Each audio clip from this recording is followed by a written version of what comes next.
नमस्कार दोस्तों, आपका मेरे चैनल पे स्वागत है। आज मैं बात करने जा रहा हूँ जेबीटी एग्ज़ाम्स के सिलेबस के बारे में बात करेंगे। हम एलिजिबिलिटी क्राइटेरिया के बारे में बात करेंगे। एग्ज़ाम पैटर्न कैसे लगता है, कैसे आप क्वालिफाई कर सकते हो और क्या क्या इसका एग्ज़ाम पैटर्न रहने वाला है, उसके बारे में हम बात करेंगे। क्योंकि मुझे कुछ एक कमेंट आए थे कि आप जेबीटी का सिलेबस बताइए और एलिजिबिलिटी क्राइटेरिया बताइए, तो इसके लिए मैं वीडियो बनाने जा रहा हूँ। तो सबसे पहले मेरी रिक्वेस्ट है, अगर आप चैनल पे नए हैं तो प्लीज़ चैनल को सब्सक्राइब करें। सब्सक्राइब के साथ में बेल आइकन पे क्लिक कर दें ताकि आपको मेरे अपकमिंग वीडियो की नोटिफिकेशन मिलती रहे, और फ्रेंड्स के बीच में शेयर भी कर दें ताकि ज़्यादा से ज़्यादा लोग वीडियो देख सकें। तो चलो स्टार्ट करते हैं। तो फर्स्ट ऑफ ऑल मैं आपको बता देता हूँ कि इसके लिए आपकी 10th+2 होनी चाहिए। आप देख सकते हैं यहाँ पे आपकी 10th+2 होनी चाहिए 50% मार्क्स के साथ, जिसको सीनियर सेकेंडरी बोलते हैं, और रिकॉग्नाइज्ड बोर्ड से, और 2 ईयर जेबीटी का कोर्स होना चाहिए, जिसको कि अभी बोला जा रहा है diploma in elementary education, DELED। और या फिर आपके पास सीनियर सेकेंडरी होनी चाहिए 50% मार्क्स के साथ, और 2 ईयर का डिप्लोमा होना चाहिए। नेक्स्ट इन्होंने और बताया हुआ है सीनियर सेकेंडरी होनी चाहिए with at least 45% marks and 2 year junior basic teacher और डिप्लोमा इन एलिमेंट्री एजुकेशन, जिस भी नाम से इसको जानते हैं, उसके अकॉर्डिंग होना चाहिए। आप ये देख सकते हैं सभी में एक ही चीज़ लिखी हुई है, बट ये क्या होता है, कुछ चीज़ें जो हैं, जैसे आप देख सकते हैं रेगुलेशन एनसीटी के अकॉर्डिंग बताया हुआ है, कुछ यहाँ पे बताया हुआ है कि एचपी बोर्ड से की हुई है, उनकी भी चलेगी, ठीक है। तो आप कहीं से भी कर रहे हैं, आपके पास ये होनी चाहिए इस तरह की एलिजिबिलिटी।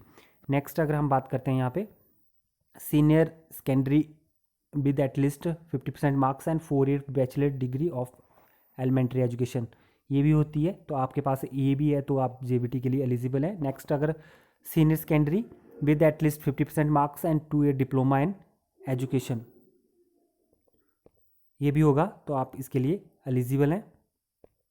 नेक्स्ट अगर हम बात करते हैं graduation and 2 year junior basic teacher diploma in elementary education, तो इस तब भी आप एलिजिबल हैं। और साथ में क्या होना चाहिए, आपके पास टेट होना चाहिए, जो जेबीटी का टेट है वो आपके पास क्वालिफाइड होना चाहिए, और इसमें 5% की रिलैक्सेशन आपको मिल जाती है। तो ये तो हो गई इसके क्वालिफिकेशंस की बात, मतलब जनरल क्वालिफिकेशन क्या है आपके पास +2 होनी चाहिए, और जहाँ तो जेबीटी और डिप्लोमा इन एलिमेंट्री एजुकेशन दोनों में से एक किया होना चाहिए, एक ही चीज़ है दोनों।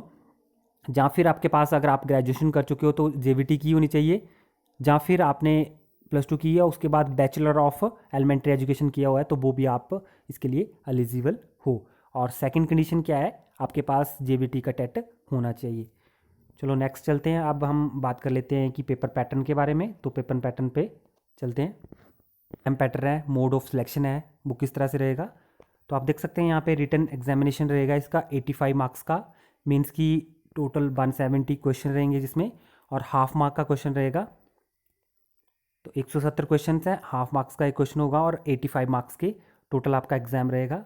अब बात कर लेते हैं सिलेबस क्या रहता है। तो आप देख सकते हैं इसमें इसमें जो सिलेबस इन्होंने अकॉर्डिंग टू जो Himachal Pradesh staff selection commission है उनके अकॉर्डिंग जो सिलेबस टीजीटी का रहता है वही सिलेबस इन्होंने जेबीटी का बताया हुआ है यहाँ पे। बट मैं आपको क्लियर कर दूँ, जैसे आपने यहाँ पे आप देख रहे हो यहाँ पे objective type screening test consisting of multiple choice question from a subject field concern, जिस भी आप सब्जेक्ट से कंसर्न करते हैं, general knowledge including general knowledge of Himachal Pradesh, current affair, everyday science, logic, social science, general English and general Hindi of matric standard. ठीक है, तो मैं जनरल इंग्लिश और जनरल हिंदी को छोड़ता हूँ, general English and general Hindi जो मैट्रिक स्टैंडर्ड की आपको आएगी। बट अगर आप जेबीटी की मैं बात कर रहा हूँ यहाँ पे, टीजीटी की बात नहीं कर रहा, तो जेबीटी के लिए अगर आप जनरल नॉलेज पढ़ते हो, जनरल नॉलेज मीन्स की विच इंक्लूड्स ऑल सब्जेक्ट्स, ठीक है, आइदर हिस्ट्री ले लो आप, आइदर इंग्लिश ले लो, चलो इंग्लिश तो लग होगी, ठीक है, हिस्ट्री ले लो, जियोग्राफी ले लो, ईवीएस ले लो, मतलब बिल्कुल बेसिक आएगा आपको अप टू 10th स्टैंडर्ड। आप 10th स्टैंडर्ड तक पढ़ते हो, 10th स्टैंडर्ड तक जो आपने साइंस पढ़ी है उसमें से आएगा, 10th स्टैंडर्ड तक जो आपने हिस्ट्री पढ़ी है, जितने भी जो सब्जेक्ट पढ़े हुए हैं, क्योंकि आपने पढ़ाना ही उतनी ही क्लासों को है। तो इसका मतलब कि आपको जो सिलेबस आएगा वो 10th लेवल तक का आएगा, 10th स्टैंडर्ड तक का आएगा, ठीक है।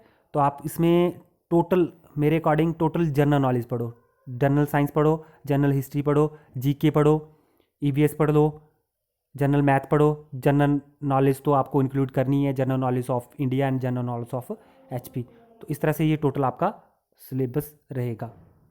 तो ये था आज का वीडियो जिसमें मैंने आपको बताया कि सब्जेक्ट पैटर्न किस जो सिलेबस है वो जेबीटी का किस तरह से है, एलिजिबिलिटी क्या है उसके लिए, और एग्ज़ाम पैटर्न किस तरह से रहेगा। Thank you.